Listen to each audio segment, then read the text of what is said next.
sports fans, I'm Brittany Cunningham and you're watching HS Sports Instant Replay presented by Office Depot. This episode is all about girls high school soccer in Florida. Just like with the boys, Florida boasts some of the best girls soccer teams in the nation.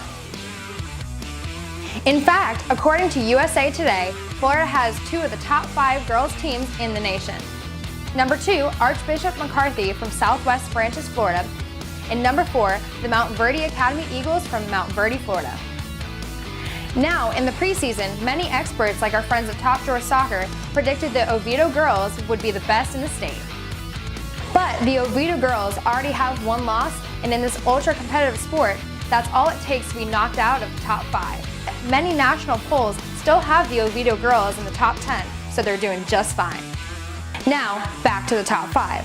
For Archbishop McCarthy, their stars are junior midfielders Riley Balzer and Cassandra Lawson, and their senior forward, Jaden Roberts. For the Mount Verde girls, their starting lineup is made up of a lot of star players, but we are keeping an eye on junior center back Vivian Bissett, junior goalie Sabrina Beautran, and junior midfielder Jody Brown.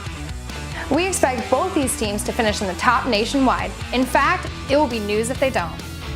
Here in the Volusia County area, as the regular season comes to an end, our top team is the University High School girls from Orange City, Florida. Led by senior striker Brianna Eads, University is undefeated and ranked in the top 20 statewide and in the top 50 nationally.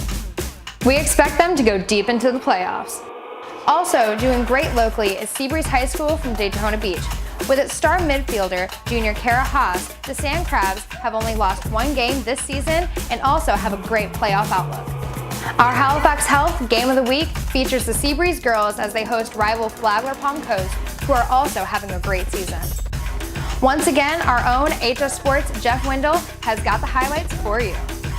Our Seacoast Bank Game of the Week is the Class 5A district semifinal between 2 top local girls soccer teams, the Flagler Palm Coast Bulldogs and the Spruce Creek Hawks. Both teams had a winning season going into the game, but the Flagler girls had a slight edge, with a better team record and a higher rank statewide and nationally. But one of the few Bulldog losses during the regular season was to Spruce Creek. The 2 teams split their regular season matchups 1-1, so this game looked to be close. And close it was. Both teams went back and forth with the Flagler girls dominating the first half play, which resulted in a goal from sophomore forward Taylor Murphy. Spruce Creek fought back hard in the second half, constantly pressuring Flagler's goalie sophomore Gabby Caladanio. Caladanio stood her ground the whole night, and the Lady Hawks were unable to score, with Flagler winning the game 1-0. Flagler Palm Coast now advances to their 17th straight district final, where they will match up against the University Titans.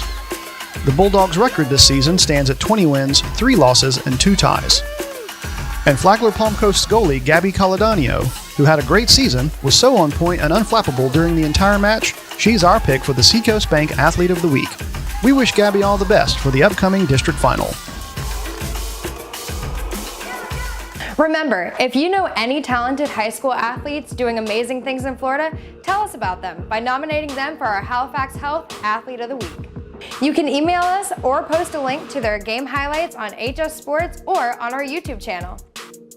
Next week, we will have more soccer as we bring you our playoff preview. This year's soccer state championship games for both boys and girls will be played right here in Volusia County at DeLand High School, so we plan to have expanded coverage for all those games. But for next week's Halifax Health Hot Pick game, we toss it back to boys varsity basketball for a rematch with the 2 of the best local teams, Mainland and Atlantic. If you've been watching this show, you know that the last time these 2 teams met up, the game went to 3 overtimes, with the Mainland Bucks miraculously pulling off the win. What will happen in this rematch? Find out on Friday, January 25th at Mainland High School at 7:30 p.m. And a heads up, the game might be moved down the street to Embry-Riddle University Gym because it's sure to draw just as big a crowd as last time.